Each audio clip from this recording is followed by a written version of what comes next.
Hello everyone, स्वागत है आपका इस एनालिसिस वीडियो में, चार्ट रीडिंग वीडियो में। So let's discuss what we learn from today's price action. तो DXY, गोल्ड और नैस्डैक 100 में किस तरह का प्राइस एक्शन आज था। बाय द वे, हमने मार्केट को प्रिडिक्ट किया था कि मार्केट जो है, ख़ासतौर पर DXY कि वो इन दो इक्वल हाइज़ की, जो यहाँ पे मार्केट ने दो इक्वल हाइज़ क्रिएट किए थे, इन दो इक्वल हाइज़ की लिक्विडिटी ग्रैब करेगा। बट आज NFP की न्यूज़ थी, उस NFP की न्यूज़ से मार्केट बहुत नेगेटिवली इफ़ेक्ट हुआ, जिसकी वजह से एक स्ट्रॉन्ग डाउनसाइड का मोमेंटम देखने को मिला। और ये लो जो था, इस लो को मैं एक्सपेक्ट कर रहा था कि इसके अबव बॉडी क्लोज़ होनी चाहिए थी, लेकिन बॉडी ने इसके बिलो क्लोज़ किया है। तो अगर आने वाले टाइम में भी मार्केट यहीं कहीं क्लोज़ हो जाता है तो हम फर्दर डाउनसाइड का मोमेंटम देख सकते हैं इन DXY। और अगर प्राइस एक्शन की बात करें तो प्राइस एक्शन ने मॉर्निंग से ही कुछ इंडिकेशंस दे दी थी कि प्राइस एक्शन जो है वो आज लोअर लेवल्स पे ट्रेड कर सकता है। जैसा कि आप देख सकते हैं, exactly order block Tokyo session में इस पर टैप किया है, और जो ये रिजेक्शन आया था इस ऑर्डर ब्लॉक से, इसने एक फेयर वैल्यू गैप क्रिएट की थी। और एग्जैक्टली उस फेयर वैल्यू गैप पे लगभग न्यूयॉर्क मार्केट ओपन होने से पहले 1-2 घंटा पहले इस पे टैप किया इस फेयर वैल्यू गैप पे। उसके बाद जब 545 पे न्यूज़ आई NFP, उससे हमें एक स्ट्रॉन्ग एक्सपेंशन टुवर्ड्स डाउनसाइड देखने को मिला। इसके बाद अगर हम गोल्ड की बात करें तो गोल्ड में एक स्ट्रॉन्ग अपसाइड का मोमेंटम आज देखने को मिला।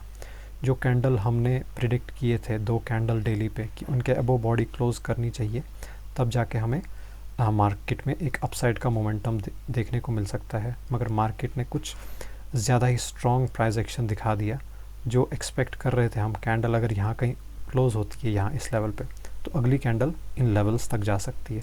लेकिन अभी यही कैंडल जो है अपर लेवल्स तक चली गई है, तो आने वाले प्राइस को थोड़ा सा प्रिडिक्ट कर पाना बहुत मुश्किल है, क्योंकि ये जो है ये एक हमारे लिए एक सप्लाई जोन है मार्केट का। तो यहाँ से रिजेक्शन आने के चांसेस हैं, क्योंकि फर्स्ट टाइम, सेकंड टाइम और थर्ड टाइम में भी चांसेस हैं रिजेक्शन आने के। बाय द वे, अगर हम 30 मिनट पे आज के प्राइस एक्शन को देखें तो मॉर्निंग में इन टोक्यो सेशन में जो कल की फेयर वैल्यू गैप क्रिएट की थी मार्केट ने, उसी फेयर वैल्यू गैप पे टैप करके मार्केट ने एक अपसाइड का मोमेंटम दिखाया।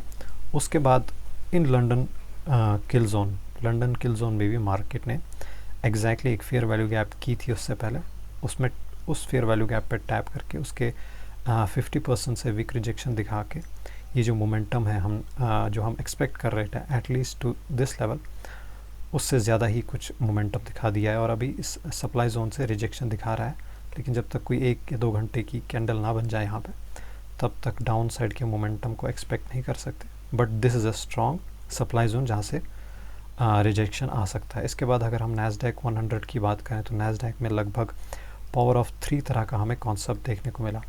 जैसे कि मॉर्निंग से इसमें एक्यूमुलेशन क्रिएट हुई, फिर मैनिपुलेशन के बाद एक एक्सपेंशन टुवर्ड्स अपसाइड देखने को मिला।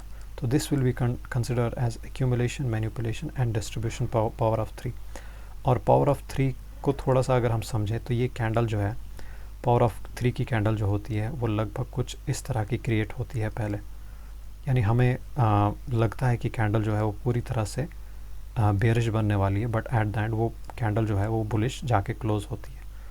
तो कुछ इस तरह की कैंडल ये स्टार्टिंग में हमें दिखी होगी, क्योंकि ये मॉर्निंग का टाइम था। उसके बाद कैंडल ने एक नीचे की तरफ एक मोमेंटम दिखाया और अल्टीमेटली कैंडल अपसाइड जाके क्लोज हो रही है। और अगर हम डेली पे भी देखें इस कैंडल को, एग्जैक्टली इसी तरह की कैंडल है लगभग जैसा कि आप देख सकते हैं, आज की कैंडल लगभग इसी तरह की कैंडल है। तो हमने ये एक्सपेक्ट किया था कि मार्केट, अगर पिछले वीडियो याद है आपको, नैस्डैक में हमने प्रिडिक्ट किया था कि अगर इन लेवल्स के ऊपर ये कैंडल, कल की कैंडल क्लोज हो जाती है, तो आने वाले टाइम में हम हायर प्राइस को एक्सपेक्ट कर सकते हैं। तो ये था नैस्डैक का प्राइस एक्शन। काफ़ी अच्छा प्राइस एक्शन था आज के दिन में नैस्डैक 100 का। तो इसके बाद अगर हम डेली टाइम फ्रेम पे इनको एनालाइज करें कि आने वाला प्राइस एक्शन कैसा हो सकता है, तो DXY में जैसा कि मैंने कहा कि अगर कैंडल ऐसी ही बेयरिश क्लोज होती है, अगर इस लेवल के भी बिलो क्लोज हो जाए, तो आने वाले टाइम में भी एक अगले दिन के बाद एक बियरिश प्राइस एक्शन देखने को मिल सकता है। इसी तरह से गोल्ड का भी है। गोल्ड जैसे कि आप देख सकते हैं सप्लाई जोन के पास है, तो बुलिश अभी होना बेस्ट नहीं है जब तक इन लेवल्स को क्रॉस ना कर ले। और उसके बाद नैस्डैक 100 ने बुलिश क्लोजिंग दी है और काफ़ी टाइम से बुलिश ही है नैस्डैक 100।